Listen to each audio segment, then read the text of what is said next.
자, 그러면 이제 이런 거기까지고 12월 좋은 시기 좀 보겠습니다. 몇 편을 그리고 봤습니다. 먼저 전에도 얘기했는지 모르겠어요. 오세영의 12월. 기왕에 우리가 12월이니까 한번 12월 정서를 느껴보도록 해보겠습니다. 12월 오세요. 한번 더 해볼까요? 선생님.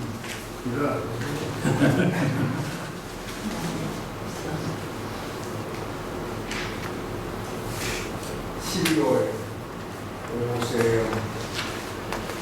불꽃처럼 남김없이 사라져간다는 것은 얼마나 아름다운 일입니다. 스스로 선택한 어둠을 위해서 마지막 그 빛이 떠오를 때 유성처럼 소리 없이 이 지상에 깊이 들린다는 것은 얼마나 아름다운 일입니다. 성을 위해서 꿈이 찬란하게 눈으로 내릴 때 젊은 날을 쓸쓸히 들이키는 눈이 돌이키는 안쓰러워 생애의 가장 어두운 날 저녁에 사랑은 성숙한 많이 날아온 어둠 속으로 시간이 마지막 신비가 넘쳐와요. 눈가락 근방의 그 빛나는 눈. 네, 좋습니다. 오세영 씨를 몇 번 보고 있습니다만 역시 이분은 상당히 좀 깊이가 있다고 할 수도 있고 좀 지적인 이런 그런 시를 쓰고 있어요. 그래서 조금 시가 그냥 가슴에 확 닿는다기보다는 조금 이렇게 분석을 좀 해봐야 된다 하는 시입니다. 그렇기는 하지만은 그래도 상당히 12월에 대해서 상당히 깊이 있는 생각을 했다고 우리가 이런 시를 읽을 때, 시를 볼 때 이런 걸 여러분들 창작하면서 꼭 잊지 말아야 할 기본 게 있습니다. 시든지 수필이든지 소설이든지 그러니까 작품을 쓴다고 할 때 우리는 이런 생각을 합니다. 소설 공부할 때 소설은 주제가 있고 구성도 있고 인물도 있고 사건도 있고 이렇게 해서 소설 요소를 얘기하니까 상당히 구체적입니다. 그럼 시를 쓸 때는 그런 소설하고 다르다라는 생각 때문에 그냥 나는 누굽니까? 수필은 청자연적이다. 수필은 북가는 대로 쓴다. 나는 이런 말 참 좋지 않습니다. 북가는 대로 쓴다. 그냥 제 멋대로 쓴다는 얘기입니까? 문학은 전부 다 꾸미는 겁니다. 짜는 거예요. 픽션입니다. 그러니까 소설만 꾸미는 게 아닙니다. 시도 꾸미는 겁니다. 모든 문학작, 작품은 꾸미는 거예요. 제작하는 거예요. 그럼 제작하려면 설계가 있어야겠죠. 설계. 시를 쓰면서 계획이 없이 시를 쓴다? 아닙니다. 마찬가지. 그러니까 일반적으로 작품을 쓸 때 제일 먼저 할 일이 나 뭘 쓸까?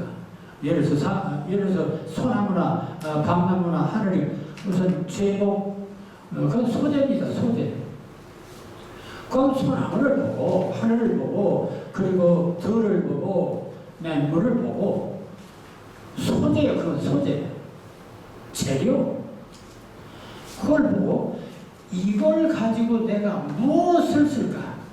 어떻게 쓸까? 아닙니까? 무엇을 어떻게? 두 가지가 있습니다. 무엇을 어떻게? 그러니까 이 소나무를 통해서 내가 뭘 쓸까? 어떻게 쓸까? 두 가지를 해결해야 돼요. 그거 설정 않고 쓴다가 안 됩니다. 여러분들이 작품 쓰면서 그거 정말 그냥 쓰면 안 돼요. 반드시 내가 소재가 결정됐다, 제목이 그럼 거기에 대해서 뭘 쓸 건가? 소나무 하면, 소나무의 무엇을 쓸 것인가? 12월의 뭘 쓸 건가? 그게 소설에서는 그런 것을 주제라고 말하죠. 주제. 그렇습니다. 그럼 시에도 주제가 있어야 된다요. 나는 이 소나무를 통해서 특별히 강인함을 써야겠다.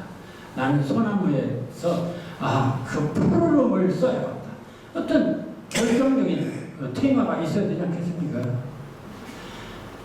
지금 이 오세영의 시도 그럼 이제 테마를 결정해서 그래서 이걸 써봤다. 그럼 그것을 어떻게 나눠서 쓸까? 또 나눠서 1년은, 2년은, 3년은, 4년은. 그래서 옛날부터 시도 기성전결이 있어요. 옛날 기성전결이 거저 있는 게 아니에요. 그러니까 소설만 발전, 위기, 클라이막스가 있는 것 같지만 옛날 시조도 다 기성전결이 일어날 때 어떤 동기, 그것을 발전시키고 그것을 변화시켜서 마무리 짓는다.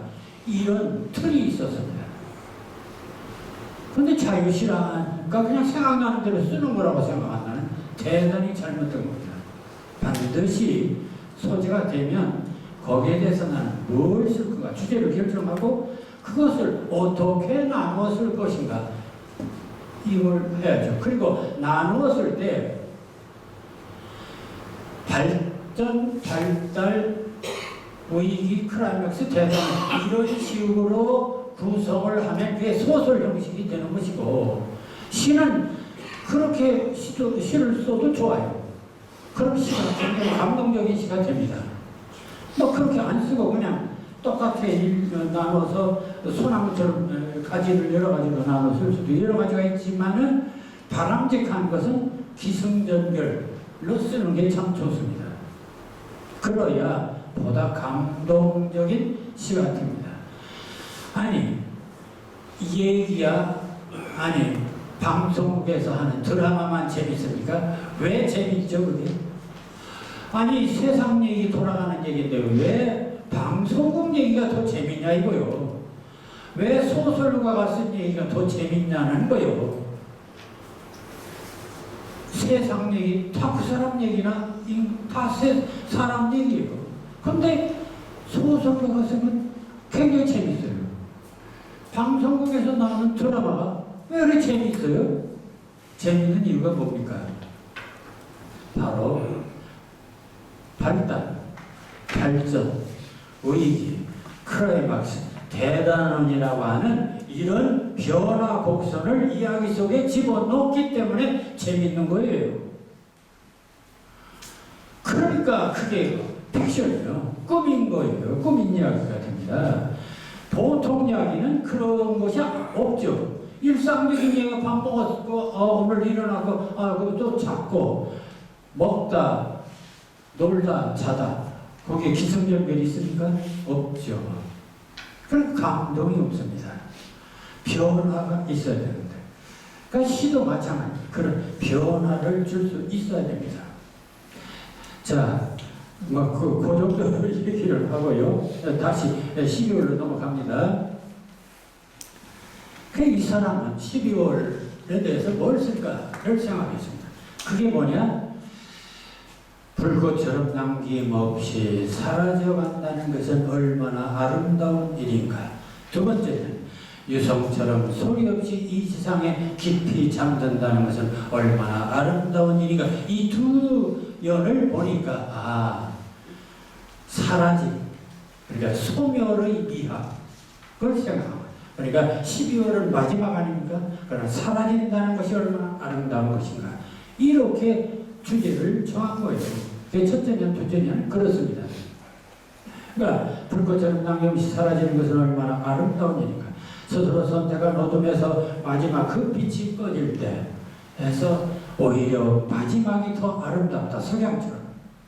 유성처럼 소리 없이 이 세상에 깊이 잠든다는 것은 얼마나 아름다운 일인가.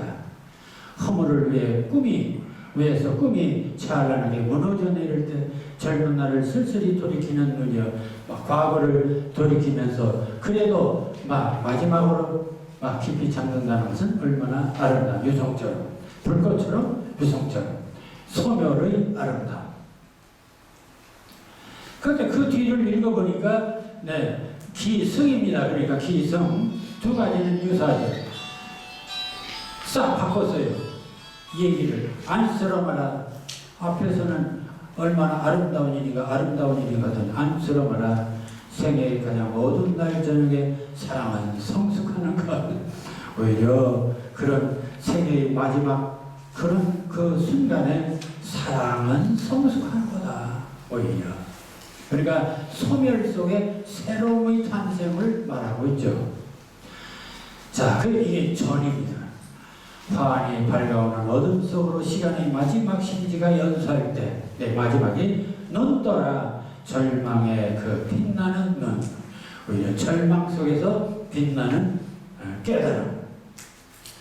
이렇게 얘기를 하면서 첫째는 소멸을 얘기하고 셋째, 넷째에서는 오히려 소멸을 통해서 새로운 깨달음, 네, 성숙함, 이것을 말하려고 한 것이죠.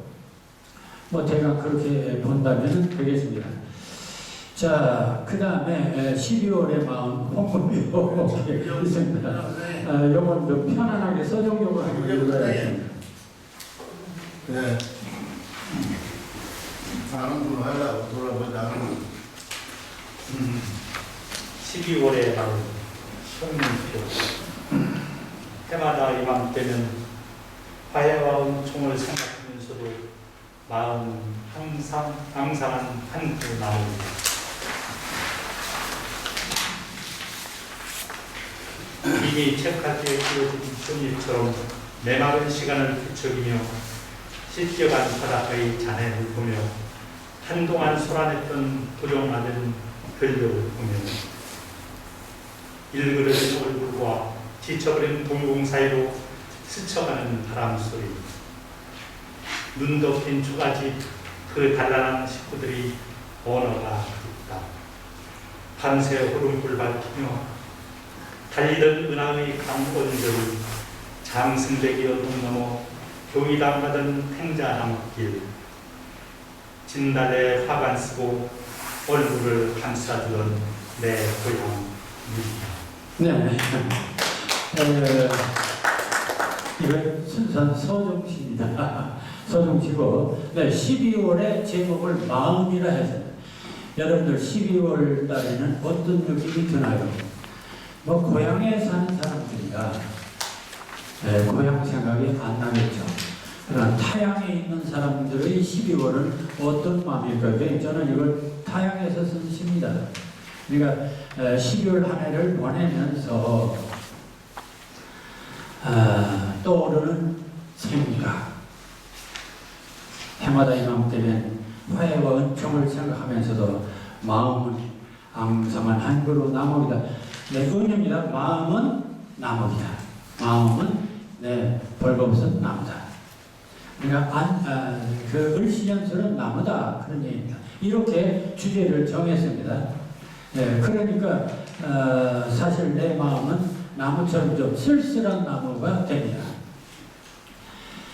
자, 그래서 쓸쓸한 나무 속에서 뭘 생각하냐? 두 가지를 생각합니다.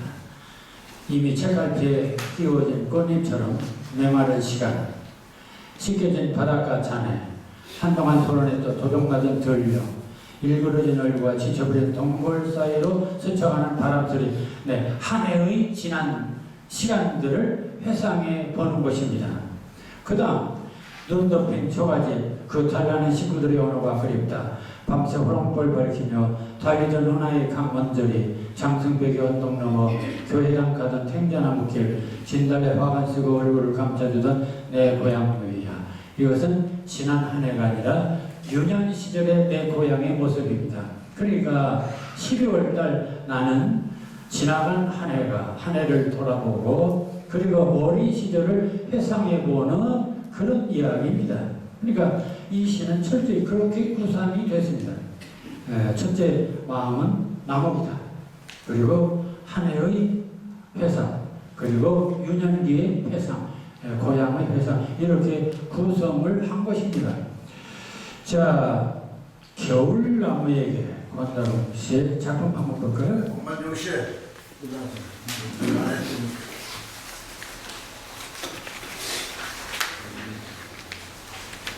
소리가 내리기 전에 나는 너희 귀를 자르겠다. 사나운 바람을 듣지 못하도록 눈이 내리기 전에 나는 너희 혀를 자르겠다. 모진 추위를 말하지 못하도록 이제 나는 모든 것을 차단하겠다. 고통받고 살아가는, 들어도 침묵하고 살아가는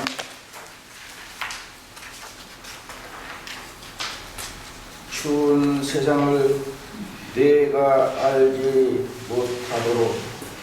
네, 감사합니다. 네, 이것은 이제 겨울나무라는 것을 소개로 하고 있습니다. 겨울나무에게. 그러니까 아까도 말씀드렸습니다만은 제목을 정하고 그 제목을 통해서 무엇을 말할까? 가 정해져야 되고 그 정해진 주제가 처음부터 끝까지 일관되어야 합니다. 이 시 보세요. 소리가 내리기 전에 나는 너의 귀를 자르겠다. 의인화됐죠? 이렇게 이제 통합니다.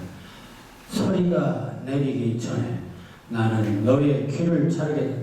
너는 겨울나무를 두고 하는 말이죠. 그러니까 겨울나무를 너라고 했습니다. 소리가 내리기 전에 나는 너의 귀를 자르겠다. 그럼 귀를 자르겠다는 건 뭐요? 듣지 못하게. 세상의 어떤 것들을 듣지 못하게. 사나운 바람을 듣지 못하도록, 여기서는 사나운 바람을 듣지 못하도록이라고 했습니다. 눈이 내리기, 다시 눈이 내리기 전에 나는 너의 혀를 자르겠다. 이 사람은, 그러니까 이 사람이 태어난 거예요? 자르는 거예요. 겨울나무를 두고 잘라버리고 단절시키는 것, 차단하는 것. 차단이 이 사람의 주제입니다. 그래서 그 차단을 어떻게 차단시킬 거냐? 첫째, 귀를 자르겠다. 그 다음에 혀를 자르겠다. 모진 추위를 말하지 못하도록. 이제 나는 모든, 그래서 나중에는 아예 나는 모든 것을 차단하겠다. 고통받고 살아가는, 들어도 침묵하고 살아가는 추운 세상을 내가 알지 못하도록. 강렬하죠. 네, 이 사람 철저히 자르는 거야. 무엇을? 네, 사나운 바람도 듣지 못하고 또 눈 내리는 추위도, 모진 추위도 말하지 못하게 하고, 그리고 아예 뭐 전부 다 차단해버리겠다. 왜냐면은 고통받고 살아가는, 들어도 침묵하고 살아가는 추운 세상을 내가 알지 못하도록. 바로 여기서는 추운 세상. 굉장히 이것은 상징성을 지닌 시입니다. 그러니까 단순히 뭐 소나무 가지 자르겠다는 뜻이 아니죠. 결국 인간으로서 철저히 겨울나무가 돼서 모든 세상의 더러운, 추악한, 추운, 냉엄한 현실을 차단하고 초연히 살겠다. 이런 각오를 보여주고 있습니다. 자, 그와 비슷한 얘기로 다시 겨울나무가 있네. 유정숙 선생님. 주인 선생님, 이거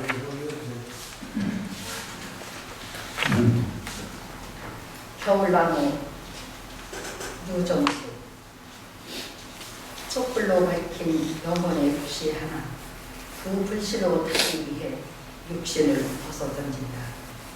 질긴 허욕에 견고한 욕망. 가지째 잘라내기 위해 칼바람으로 찍어낸다. 아픔마다 빛으로 돋아나기 위해 항상 찍어낸 육신. 겨울나무는 깎아낸 아픔으로 영혼을 살찌우다. 네.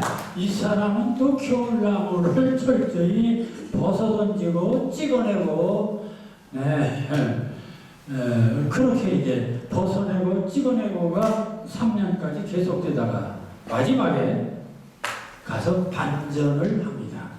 자, 촛불로 밝힌 영혼의 불씨 하나, 그 불씨로 타기 위해 육신을 벗어던진다. 그래서 촛불로 영혼의 불씨 다 은유적이죠. 자, 그런 불씨로 타기 위해서, 그러니까 이 촛불이니 뭐 영혼이 그것을 뭐 깨끗한 영혼, 뭐 정신력 뭐 이런 거 있죠.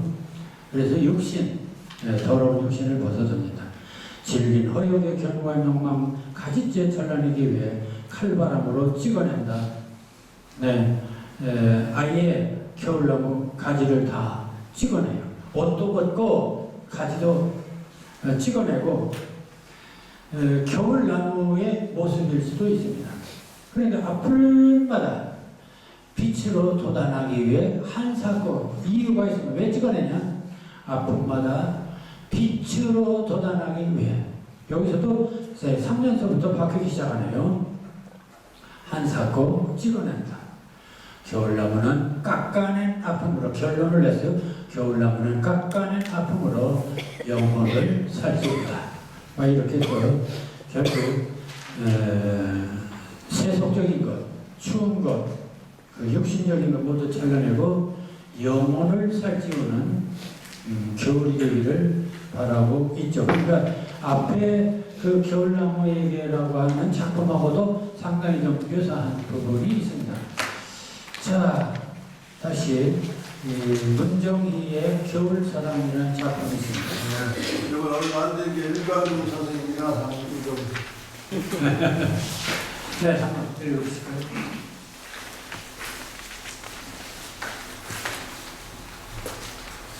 문정희 겨울사랑. 문정희 눈송이처럼 너에게 가고 싶다.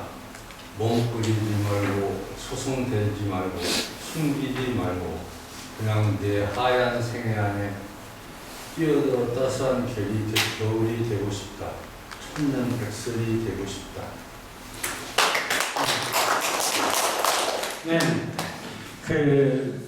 이 문정희 시인은 대단히 그 열정적인 시인입니다. 그러니까 그분의 시집이나 작품을 보면 어떤 시고 다 아주 그냥 사랑과 열정에 넘치는 그런 사람입니다. 그래서 이 시도 보면은 겨울을 기피하는 게 아니라 오히려 사랑한다.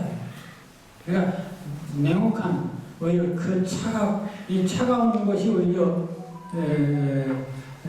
결백하고 순수하고 뭐 그런 어떤 이상적인 어떤 세계로 일단 주제를 정하고, 그래서 겨울을 열렬히 사랑하는 노래입니다.